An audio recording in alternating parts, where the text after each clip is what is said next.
Welcome to Saint of the Day for January 18th, the feast of Saint Prisca, also known as Priscilla. Saint Prisca is one of those saints whose story punches above its weight. There may not be many historical accounts of her, but the Church of Rome never forgot her. Her name stayed on the lips of the faithful, and her memory stayed rooted in the holy places where early Christians prayed, suffered, and held on to Jesus when it cost them everything. Saint Prisca is remembered as a virgin and martyr from the early Church. That means she consecrated herself to Christ with an undivided heart.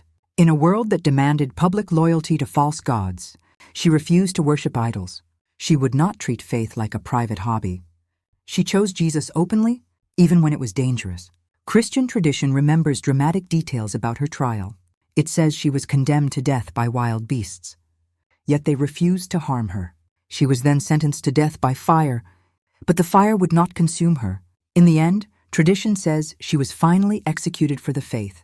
Whether we focus on the miracles or simply on the courage behind them, the message is the same. God sustains his faithful, and no earthly power gets the final word over a soul that belongs to Christ.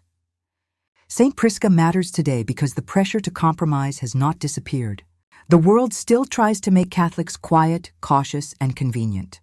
Saint Prisca reminds the faithful to be steady, to be clean-hearted, and to be loyal to Christ, even in the small moments that shape a life. Here is how to live her example in everyday life. Refuse the little idols that steal your attention and weaken your soul. Guard your eyes and imagination. Choose honesty when lying would be easier. Speak about the faith without being ashamed. Stay close to the sacraments. Because courage is not powered by willpower alone. Confession strengthens the soul, and the Eucharist feeds the heart with Christ himself.